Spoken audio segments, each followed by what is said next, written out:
Would everyone please just smile at me? That makes me feel more welcome. I'm here. I'm really going to try to hold it together because this is the first time I've given my testimony. And you're looking at a miracle. It's hard speaking in front of people you don't know. Anyway, at 12 years old, well, before 12, you know, at 4 and 5 and 6, I was very abused.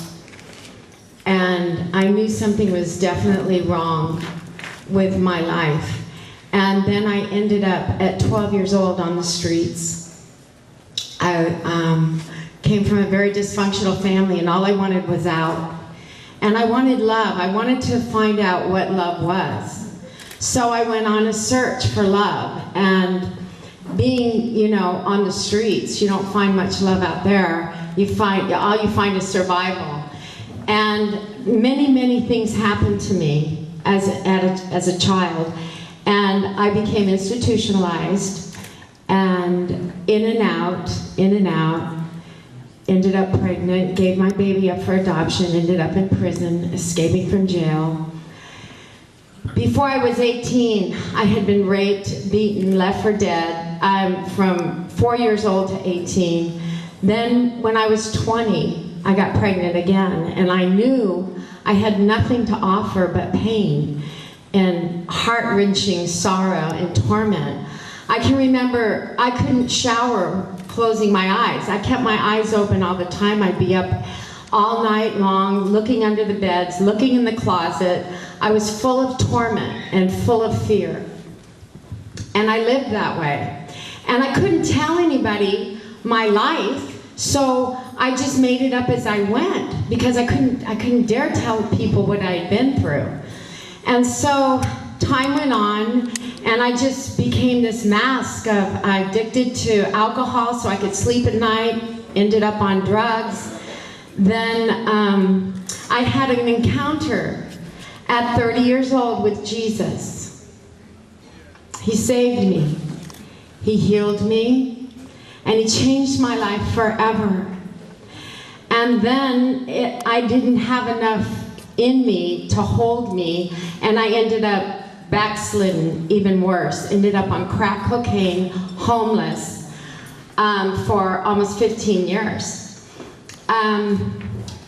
Then I just got down on my knees. I never wanted to give my testimony because I don't like talking about the gruesomeness of the things that happen, because things happen to everybody, and everybody has a story, and everybody knows pain.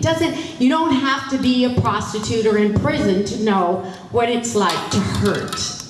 So I just didn't want to give my testimony, and then all of a sudden I realized that I've been on this journey my whole life to find love.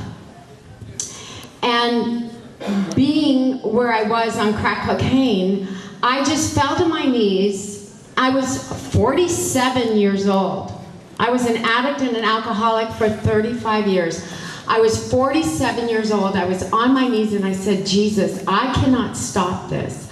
I cannot stop doing this. But if it's my will that I be on the streets as one of those crazy people that knows a little bit of the Bible, that's homeless.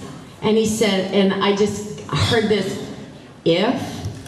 that's what I've become. And I just wept and I said, Jesus, please heal me. I said, only you can heal me. And I don't care. And I told the devil, I don't care how many times I do this, I'll never stop calling out the name of Jesus. And I went to bed that night. And I woke up in the morning and I looked at my hands and they looked different.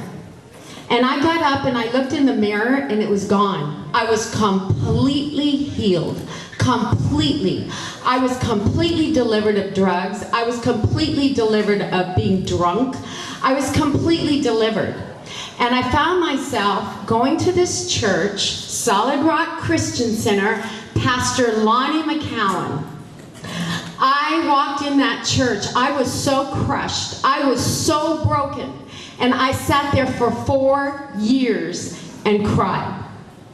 I did nothing but cry for 4 years, and they did nothing but love me for those 4 years. And I'm telling you, it takes a city to raise a child. Well, it takes a church to raise an addict. And Jesus Christ heals. But it's like you can't be in God's face all the time. I felt like I was saying, Donna, if I wanted you in my face all the time, you'd be here in heaven with me. So know that I'm in you, and let's do this. I'm in you so you can connect with people.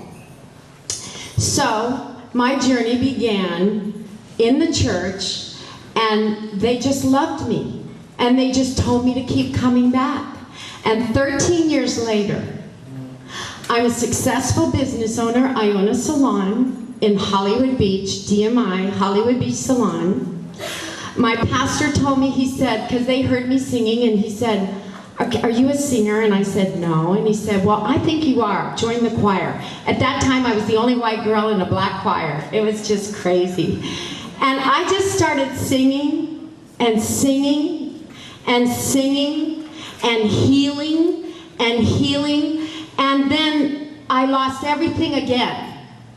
And I thought, oh no, but I knew I was okay, because not once did I think, I'm gonna go drink, I'm gonna go do drugs, not once I thought, what's my next move, And then time went on, and I got more successful, and then the recession hit, and I lost my car.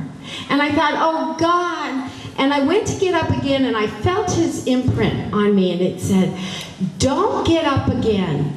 Don't take this all on again. Let me raise you up.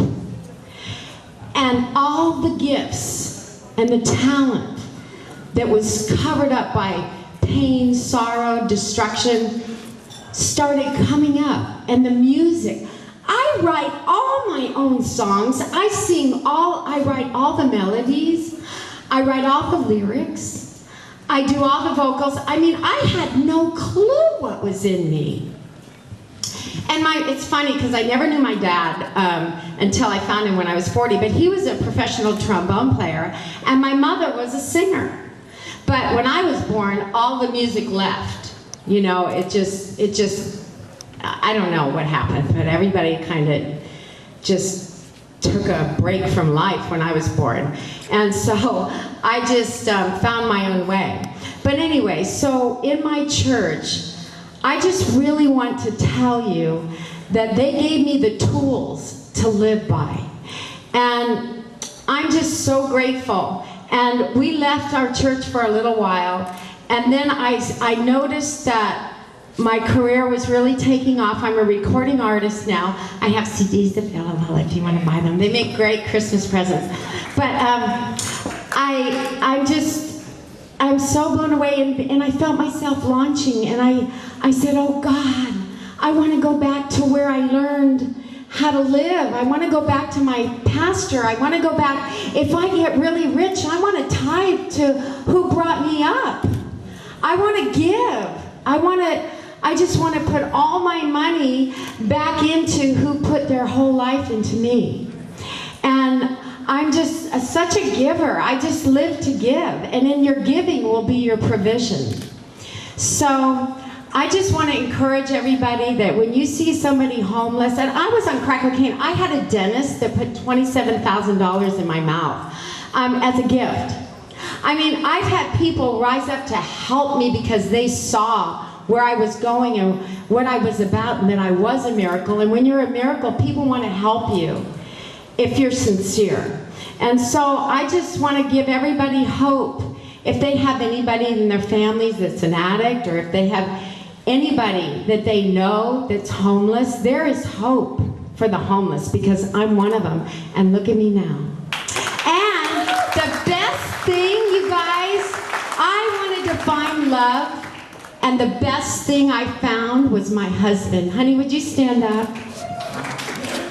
That's my husband. He's so hot. I'm so in love, you guys. I am more in love now. I never knew, because I didn't know. Oh my gosh. If anybody out there that's experiencing love, I'm just so happy for you.